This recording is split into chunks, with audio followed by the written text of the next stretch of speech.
கண்ணியத்துக்குரியவர்களே, எல்லா நல்லடியார்களே, நாளை தினம் 27 இருப்பதால் பழமை போல் 8:30 மணிக்கு பாங்கும், அதனைத் தொடர்ந்து 9:30 மணிக்கு இஷா ஜமாத்து, அப்புறம் 9:45 தராவை, தொடர்ந்து பயான் ராத்தி போன்ற நிகழ்வுகள் இருக்குது. ஜமாத்துடன் கலந்து கொள்ளுங்கள். அல்லாஹ்வுடைய கிருபை 25 நோன்புகளை நிறைவு செய்து 26வது தராவையும் நிறைவு செய்திருக்கிறோம். எஞ்சி இருக்கக்கூடிய நாட்களுடைய தராவேகையும் நோன்பையும் சலாமத்தான முறையில் அணிந்து கொள்வதற்கு அல்லாஹ் அருள் புரிவானாக. ஆமீன். கண்ணியத்துக்குரியவர்களே, அல்லாஹ் நல்லடியார்களே, இன்று ஓதப்பட்ட திருமறை வசனத்திலே ஃபல்யன்துர் இன்சானு இலா தஆமிஹ் என்பதாக அல்லாஹ் திருமறையிலே சொல்லி காட்டுகின்றான். மனிதன் தன்னுடைய உணவு எப்படி பெறப்பட்டது என்பதை பார்க்கட்டும் என்பதாக சொல்லுகின்றான். நாம் சமைக்கக்கூடிய உணவு, அந்த சமையலுக்கு உண்டான பொருட்கள், இவைகள் எங்கிருந்து எப்படி வந்துச்சு, அதற்காக வேண்டி எத்தனை நபர்கள் தயாரிப்பு செய்திருக்கார்கள் என்பதை சிந்தித்து பார்க்க வேண்டும். எடுத்த உடனே அது நமக்கு கிடைச்சிடல. ஒரு விவசாயி நெல்லை உற்பத்தி பண்ணணும் அப்படின்னா முன்னாடி நிலத்தை பண்படுத்தி நஞ்சை ஓட்டி அதுக்கு முன்னால நெற்பயிர் விளைவிக்கிறதுக்காக வேண்டி விதை நெல்லை வாங்கி அதை ஊற வச்சு முளை கட்டி, அது முளை வந்த பிறகு மறுநாள் அதை பண்படுத்தப்பட்ட நஞ்சை நிலத்தில் கொண்டு போய் இத்தனை ஏக்கருக்கு இத்தனை கிலோ அப்படின்னு ஒரு கணக்கை வச்சு அந்த நெல்லை அதில் தூவுறான். அது ஒரு 60 நாள் பயிர் விளைஞ்சு வருது. அதுக்கு பிறகு மீண்டும் நிலத்தை பண்படுத்தி அதில் இலைத்தலைகளை போட்டு உரங்களை போட்டு அந்த நஞ்ச நிலத்தை சமப்படுத்தி அதுக்கு பிறகு நாற்றங்காலில் இருக்கக்கூடிய பயிரை கொண்டு போய் அதில் நட்டு அதை ஒரு 3 மாதம் பாதுகாத்து அதில் நோய் எதுவும் ஏற்படாமல் அதற்காக மருந்து அடித்து பூச்சிக்கொல்லிகளை தெளித்து, இப்படியாக ஒரு விவசாயி ஒரு நெல்லை உற்பத்தி செய்வதற்கு, அந்த தானியத்தை உற்பத்தி செய்வதற்காக வேண்டி குறைந்தது 4 மாதம் 5 மாதம் பாடுபடுகின்றான். அதற்கு பின்னால அதை அறுவடை செஞ்சு அது மீண்டும் அது வியாபார இடத்துல கொடுக்கப்பட்டு அந்த வியாபாரி அதை வாங்கி மில்லில் கொடுத்து அது தேவையான அளவு பதப்படுத்தப்பட்டு அவிக்கப்பட்டு அதை அரிசியாக்கி அது ஒவ்வொரு மில்லிலிருந்தும் ஒவ்வொரு பகுதிகளுக்கும் விநியோகத்துக்கு விற்பனைக்கு அனுப்பப்பட்டு அதுக்கு பிறகு நம்ம கிட்ட வருது. இதுக்கு இடையில எத்தனை நபர்கள் அதை உருவாக்குவதற்காக வேண்டி பாடுபட்டு இருக்கிறார்கள் என்பதை கவனிக்க வேண்டும். அதெல்லாம் அல்லாஹ் சொல்றான், அண்ணா சமம். அதாவது ஒவ்வொரு மனிதனும் அந்த தன்னுடைய உணவு ஃபல்யன்துர் இன்சானு இலா தஆமிஹ், ஒவ்வொரு மனிதனும் தன்னுடைய உணவு எப்படி பெறப்பட்டிருக்கிறது என்பதை சிந்தித்து பார்க்கட்டும் என்பதா அல்லாஹ் சொல்கிறான். எடுத்த உடனே ஒரு பொருள் உற்பத்தியாகி உடனே நமக்கு கிடைக்கல. அதற்காக வேண்டி ஒரு உழைப்பு, அந்த உழைப்புல எத்தனை நபர்கள் ஈடுபடுகிறார்கள் அதை களை எறிப்பதற்கு, அதை அறுவடை செய்வதற்கு. இன்னைக்கு நவீன கால விஷயங்கள் வந்துருச்சு, இயந்திரம் வந்துருச்சு. ஆனால் ஒரு காலம் அதை போரடிக்கிறதுக்கு மாடுகள் அல்லது யானை கட்டி போரடிச்ச காலமும் உண்டு. அப்போ அப்படியெல்லாம் சிரமப்பட்டு தான் அந்த பொருளை உற்பத்தி செய்து அந்த தானியத்தை விவசாயி நம்மகிட்ட கொண்டு வந்து கொடுக்குறான். அப்போ அந்த பொருள் உற்பத்தியாகி நம்மகிட்ட வரணும் அப்படின்னா குறைந்தபட்சம் ஒரு 5 மாதம் 6 மாதம் தேவைப்படுகிறது. இன்னைக்கு போட்டு நாளைக்கு அறுவடை செய்யலை, அதுக்காக வேண்டி பெரிய உழைப்புகள் நடைபெறுது. அதனால அந்த உணவு எப்படி உங்களுக்கு வந்துச்சு என்பதை நீங்க அதனுடைய வழிமுறை கொஞ்சம் ஆராய்ந்து பாருங்க அப்படின்னு அல்லாஹ் நமக்கு சொல்லி காட்டுகிறான். கண்ணியத்துக்குரிய சோதர்களே, அப்ப அதற்காக வேண்டி முன் தயாரிப்புகள் எத்தனை பெரிய நேமத்தை அல்லாஹ் நமக்கு இலகுவா கொடுக்குறான். விலை கொடுத்து நம்ம வாங்கிட்டோம், காமூட்டை அரிசி ஒரு 1000 ரூபாய் 1500 கொடுத்தோம், காமூட்டை அரிசியை வாங்கிட்டோம், இலகுவா முடிஞ்சிச்சு. ஆனா அது உற்பத்திக்காக வேண்டி எத்தனை இரவுகள் எத்தனை பகல்கள் அதற்காக அந்த விவசாயி விழித்திருந்து அதை பாதுகாத்து அதை அறுவடை செய்து கொண்டு வந்து நம்ம கிட்ட சேர்க்கிறாங்க அப்படிங்கிறத நம்ம உள்நோக்கி பார்க்கணுங்கிறத அல்லாஹ் நமக்கு சொல்லி காட்டுறான். வெறுமனே எடுத்தவொன்னே நம்ம தட்டில் அந்த உட்கார்ந்து அந்த உணவு, அதுக்காக வேண்டி பல தியாகங்கள், பலருடைய வியர்வுகள் அதுல, பலருடைய உழைப்புகள் அதுல இருக்குங்கிறத சிந்திச்சு பார்க்கணும் என்பதாக அல்லாஹ் சொல்லி காட்டுகின்றான். கண்ணியத்துக்குரிய சகோதரர்கள், அதோடு மட்டுமல்ல, ஒவ்வொரு உயிரினமும் அல்லாஹ் யர்துகுஹா வ இய்யாக வ ஹுவ ஸமீஉல் அலீம். எந்த ஒரு உயிரினமும் கால்நடைகளா இருக்கட்டும், மனிதர்களா இருக்கட்டும், யாரும் தன்னுடைய உணவுகளை சுமந்துக்கிட்டு இருக்கிறது இல்லைங்கிறாங்களாம். அந்தந்த நேரத்துக்கு தேவையான உணவை அவைகளுக்கு தேவையான அளவு அவன் தான் வழங்குறான். கடல்ல இருக்கக்கூடிய உயிரினங்களை எடுத்து பாருங்க. உதாரணத்துக்கு நம்ம சொல்றதா திமிங்கலம். அதை ஆய்வாளர்கள் சொல்றாங்க, ஒரு திமிங்கலம் குறைஞ்சது ஒரு நாளைக்கு 1500 கிலோ எடையுள்ள உணவுகளை சாப்பிடுதுங்கிறாங்க. அப்ப கடல்ல எத்தனை திமிங்கலங்கள் இருக்கணும், அப்ப எத்தனை டன் உணவுகள் தேவைப்படும், யார் கொடுக்குறான்? இப்ப அல்லாஹ் அதுக்கு ரிஸ்க் கொடுக்குறான். அதே போல அது நீரில் இருக்கக்கூடிய நிலத்துல வாழக்கூடிய உயிரினம், நமக்கு தெரிஞ்ச பெரிய பொருள் உயிரினம் சொன்னா யானை. அது குறைஞ்சது ஒரு நாளைக்கு குறைஞ்சது ஒரு 100 to 200 கிலோ அளவுக்கு உணவு உட்கொள்ளுங்கிறாங்க. இப்போ அத்தனை பெரிய உருவம், அவ்வளோ பெரிய உணவு தேவையை எங்கிருந்து பூர்த்தி செய்யுது? அப்ப யார் கொடுக்குறாத? அப்ப இது என்ன தன்னுடைய தலையில சுமந்துக்கிட்டா போகிறது இல்லை. காடுகள்ல மேடுகள்ல அங்கங்கே தெரிஞ்சு அதுக்கு உண்டான இலை தலைகளை மரங்களை வட்டைகளை எதையாவது பறித்து தின்று தன்னுடைய உயிரை அது காப்பாத்துக்குது. அப்ப எத்தனை யானை கூட்டங்கள் இருக்குது. அப்ப அதுக்கெல்லாம் யார் ரிஸ்க் கொடுக்குறா? அப்ப அல்லாஹ் எல்லாவற்றிற்குமே உலகத்துல உயிராக படைக்கப்பட்ட அத்தனை உயிரினங்களுக்கும் அல்லாஹ் உணவுகளை கொடுத்துக்கிட்டு இருக்கிறான், அதனுடைய ரிஸ்கை கொடுத்துக்கிட்டு இருக்கிறான். அதான் அல்லாஹ் சொல்றான், எந்த உயிரினமும் தன்னுடைய ரிஸ்கை தான் சுமந்துட்டு போகல, எல்லாத்துக்கும் அல்லாஹ் கொடுக்கிறான் என்பதான் அல்லாஹ் சொல்லி காட்டுகிறான். இதை சிந்தித்து பார்த்தாவே மூமின்கள் அல்லாஹ்வை முழுமையாக நம்பி ஈமான் கொண்டு இந்த நேரமும் பள்ளியிலேயே உட்கார்ந்துருவாங்க. அல்லாஹ்வுடைய அருளை பத்தி நம்ம விளங்கிட்டோம் அப்படின்னா நாம் அல்லாஹ்வுக்கு மாறு செய்ய மாட்டோம், ஒரு நேர தொழுகையை விட மாட்டோம். சகோதரர்களை, கண்ணியத்துக்குரியவர்களே, இந்த தன்மை நாம விளங்கலை.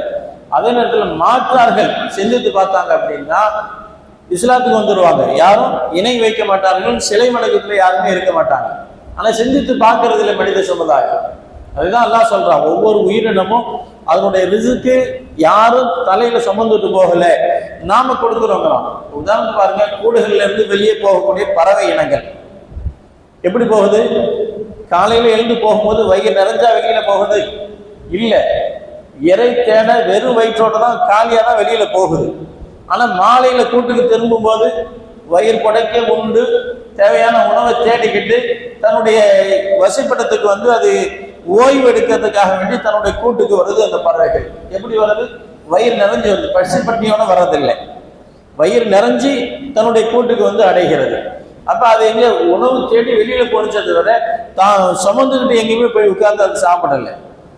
இதுதான் ரசூலுல்லாஹி ஸல்லல்லாஹு அலைஹி வஸல்லம் ஹதீஸ்லயும் நமக்கு இந்த உதாரணத்தை சொல்லி காட்டுறாங்க. ஒரு மனிதனுக்கு முழுமையா நம்பிக்கை வரணும், தவக்கல் வைக்கணும் அல்லாஹ் மீது. ஒரு பறவை தன்னுடைய உணவை தேடி போகுது, அல்லாஹ் அதுக்கு தேவையான உணவை கொடுக்கிறான். அது மாலையில வரும்போது வயிறு நிறைஞ்ச நிலையில வருது, அதுக்கு அந்த நம்பிக்கை இருக்குது அல்லாஹ் கொடுப்பான் என்ற எண்ணத்தோடு போற மாதிரி ஒவ்வொரு மூமினும் தன்னுடைய உணவு அல்லாஹ்கிட்ட இருக்கு, ரிஸ்க் அவன்கிட்ட இருக்குது, தேட வேண்டிய பொறுப்பு நமக்கு, நம்ம தேடுவோம், அல்லாஹ் கொடுப்பான் என்ற தவக்கல் வைக்கணும் என்பதாக ரசூலுல்லாஹி ஸல்லல்லாஹு அலைஹி வஸல்லம் பறவை இனங்களை உதாரணம் காட்டி சொல்லி காட்டுவாங்க. அதுக்கு எப்படி வெறும் வயிற்றுல போற அந்த பறவைகளுக்கு அல்லாஹ் உணவு அளிக்கிறானோ, மாலையில வயிறு நிறைஞ்சி அவைகள் தன்னுடைய கூட்டுக்கு திரும்புதோ, அதே போல ஒவ்வொரு மூமினும் அல்லாஹ் மீது முழுமையாக நம்பிக்கை வைக்கணும். அந்த மூமின்களுக்கு அல்லாஹ் உணவு கொடுப்பான், ரிஸ்க் கொடுப்பான் என்பதை நம்பிக்கை வைக்கணும் என்பதாக ரசூலுல்லாஹி ஸல்லல்லாஹு அலைஹி வஸல்லம் பறவைகளுடைய இந்த உயிரினங்களுக்கு கொடுக்கக்கூடிய உணவுகளை பத்தி ஸல்லல்லாஹு அலைஹி வஸல்லம் சொல்லி காட்டுவாங்க. இன்னொரு இடத்துல அல்லாஹ் சொல்லுகின்ற போது வமா மின் தாபத்தின் ஃபில் அர்தி இல்லா அலல்லாஹி ரிஸ்குஹா வ யஅலமு முஸ்தகர்ரஹா முஸ்தௌதாஹா குல்லு ஃபீ கிதாபின் முபீன் என்பதா அல்லாஹ் சொல்றான். ஒவ்வொருனுடைய உணவையும் ஒவ்வொரு உயிரினத்துக்கும் அல்லாஹ் உணவளிக்க பொறுப்படுத்தி கொண்டான். உலகத்துல எத்தனை கோடி உயிரினங்கள் படைக்கப்பட்டிருக்கிறதோ அத்தனை கோடி உயிரினங்களுக்கும் அல்லாஹ் உணவு கொடுத்துக்கிட்டு இருக்கான். உணவு இல்லாம எதுவுமே சாகலை, பட்டி கிடந்து அது இறந்து போச்சுன்னு சொல்ற நிலை இல்லை.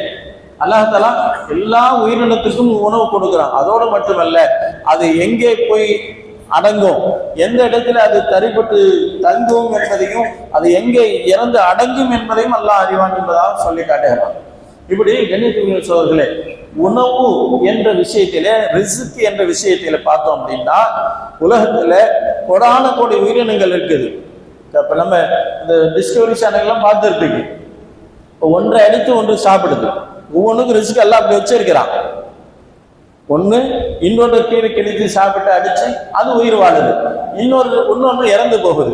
இப்ப இதனுடைய உணவுக்காக இன்னொரு பொருளை அல்லாஹ் உருவாக்கி வச்சிருக்கிறான், இன்னொரு உயிரினத்தை வச்சிருக்கிறான். அதோடு மட்டுமல்ல, அல்லாஹ் இன்னொரு வசனத்தில் சொல்லுகின்ற போது சிந்திக்கக்கூடியவர்களுக்கு அத்தாட்சி இருக்குதுங்கிறான். எப்படி? உயிர் உள்ளவைகளிலிருந்து உயிர் அற்றதை நாம் வெளியாக்குகின்றோம், அது அடுத்து உயிர் அற்றதிலிருந்து உயிரானதை வெளியில கொண்டு வருகிறோம் என்பதான் அல்லாஹ் சொல்றான். உதாரணத்தை நீங்க எடுத்து பாருங்க. கோழி உயிர் உள்ள பொருள், உயிர் உள்ள ஒரு உயிரினம். அதிலிருந்து வெளிவரக்கூடிய முட்டை உயிர் இருக்குங்களா? அதை அப்படியே தனியா நம்ம எடுத்து வச்சோம், மீண்டும் அது குஞ்சு தானா வெளியில வருமா? அழுகி வீணா போயிடும். அதே அந்த தாய்க்கோழி ஒரு 21 நாள் அந்த முட்டை மேல உட்கார்ந்து அடை காத்துச்சு அப்படின்னா 21வது நாள் பார்த்தா அதுல இருந்து உயிர் உள்ள குஞ்சுகள் வெளியில வருது, கோழி குஞ்சுகள் வெளியில வருது. அந்த ஓட்டை அது பொத்து விட்டு வெளியில கொண்டுட்டு வருது, எடுக்குது. யார் அந்த அறிவை கொடுத்தது? அந்த ஆற்றலை யார் கொடுத்தது? யாரும் அதுக்கு கிளாஸ் எடுத்தாங்களா, உட்கார வச்சு வகுப்பு எடுத்தாங்களா? 21 நாள் அதுல உட்காரணும், நீ அது முட்டை போட்டீங்கன்னா அப்படியே போட்டுலாம் போயிடக்கூடாது, நீ இப்படி அடை காத்தீங்கன்னா உனக்கு மீண்டும் உன்னுடைய குஞ்சுகள் வெளியில வரும் உனக்கு அப்படின்னு யார் பாடம் எடுத்தா? இல்லை, அந்த ஆற்றலை எல்லாம் அவைகளுக்கு கொடுக்கலாம். அப்ப உயிர் உள்ளதிலிருந்து உயிர் அற்ற பொருளை வெளியாக்க வேண்டாம் முட்டை. அதே முட்டையிலிருந்து உயிர் உள்ள பறவை இனங்களை உயிரினங்களை வெளியில கொண்டுட்டு வரான்.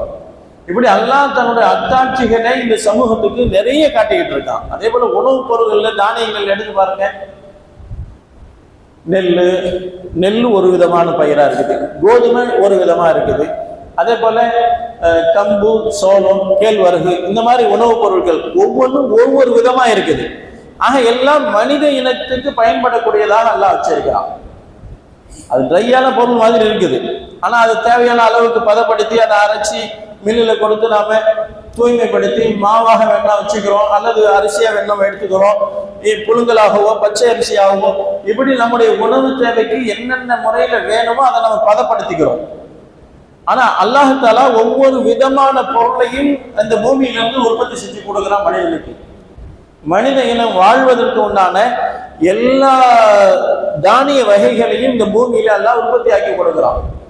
ஒரு நேரத்துல மழை பெய்து அழிந்து போகணும், ஒரு நேரம் மழை இல்லாம காய்ந்து போகும். இப்படி எல்லா தன்மையையும் மனிதனுக்கு அல்லாஹ் காட்டி கொண்டு இருக்கிறான் தன்னுடைய வல்லமை. என்னுடைய குதிரத்தை பார் அப்படின்னு அல்லாஹ் சொல்றான். அதாவது இஸ்கா பிமாயின் வாஹித், எல்லாத்துக்கும் என்ன ஒரே விதமான தண்ணி தான் பாய்ச்சப்படுது.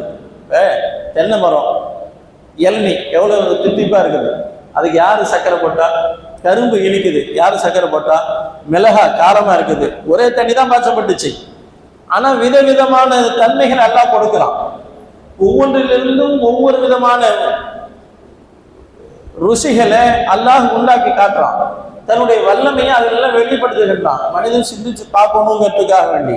கண்ணியத்துக்குரிய சகோதரர்களே, இப்படி விதவிதமான உணவு வகைகளை, தானியங்களை இந்த மனிதனுக்காக வேண்டி அல்லாஹ்வால் படைக்கப்பட்ட அத்தனை உயிரினத்துக்கும் உணவளிக்கக்கூடிய பொறுப்பை அல்லாஹ் கையில் எடுத்திருக்கிறான். அதனால அதை பற்றி உண்டான கவலை நமக்கு தேவையில்லை. அதே நேரத்தில் கொடுத்திருக்கக்கூடிய அந்த உணவு வகைகளுக்கு, அந்த தானிய வகைகளை அனுபவிக்கக்கூடிய நாம், உண்டு மகிழக்கூடிய நாம், விதவிதமாக சமைத்து பல விதமான விதங்கள்ல அவைகளை ருசியா நம்ம டேஸ்ட் பண்ணி சாப்பிட்றோம். அந்த உண்ணக்கூடிய உணவுகள் எங்கிருந்து வந்துச்சு, எப்படி வந்துச்சு என்பதை சிந்தித்து பார்த்து அதுக்கு நன்றி செலுத்தணுங்கிறாங்க. அப்ப இந்த நன்றி உணவு இந்த சமூகத்தில் இல்லைங்கிறத எல்லாம் நமக்கு வெளிப்படையா சொல்லி காட்டுறாங்க. கண்டித்துக்குரியவர்களே, அல்லாஹ் கொடுத்திருக்கக்கூடிய இந்த பொருளாதாரங்கள், இந்த தானிய வகைகள், இந்த உணவு வகைகள் எல்லாம் அல்லாஹ் உற்பத்தி செய்து கொடுக்குறான். நாம நினைக்கிறோம் ஒரு விவசாயி உற்பத்தி கொடுத்துட்டான் அப்படின்ட்டு. இல்லை, அவனால அல்லாஹ் நாடிட்டான்னா எங்கிருந்து அவன் கொண்டு வர முடியும்? மழை இல்லாமல் ஆக்கிட்டான், அல்லது தண்ணீர் அதிகமாக மழையை புளிய வச்சுட்டான், விவசாயிக்கு வந்து அழுகதான் முடியும். எல்லாமே அழிஞ்சு போச்சு, எனக்கு கவர்மெண்ட்ல இருந்து நஷ்டஈடு வேணும் அப்படின்னு ரோட்டில் உட்காந்து போராட்டம் பண்ணுவோம். அழிஞ்சு போச்சு, அல்லது காஞ்சி போச்சு, தண்ணி இல்லாமல் காஞ்சி போயிடுச்சு, எனக்கு வறட்சி நிவாரணம் வேணும் அப்படின்னு நம்ம நிற்போம். இதுதான் மனிதனால செய்ய முடியுமே தவிர, உற்பத்தி என்பது அல்லாஹ் கொடுக்கக்கூடிய தன்மை. மனிதன் ரிஸ்கை தேடி அதுக்கு நன்றி செலுத்தணுங்கிறதுக்காக வேண்டி இத்தனை அமைப்புகளை அல்லாஹ் அதில் வச்சிருக்கிறான். ஒன்றும் பாட்டா பிரிச்சு பேசணும்னா இரவு முழுக்க நம்ம பேசலாம். அந்த அளவுக்கு அல்லாஹ் தஆலாவுடைய வல்லமைகள் அதில் இருக்குது. கணித்துக்குள்ள சோழர்கள். ஆக உண்ணக்கூடிய உணவுகள், கிடைக்கக்கூடிய ரிசுக்குகள், இவைகள் அல்லாஹ் கொடுக்கிறான் என்ற முழு நம்பிக்கையோடு அவைகளை அனுபவிக்கக்கூடிய நாம் அவைகளுக்கு நன்றி செலுத்தி நல்லோருடைய கூட்டத்திலே சேர்வதற்கு அல்லாஹ் அனைவர்களுக்கும் அருள் புரிவானாக. ஆமீன். வாஹிர் தஅவானா அல்ஹம்துலில்லாஹ்.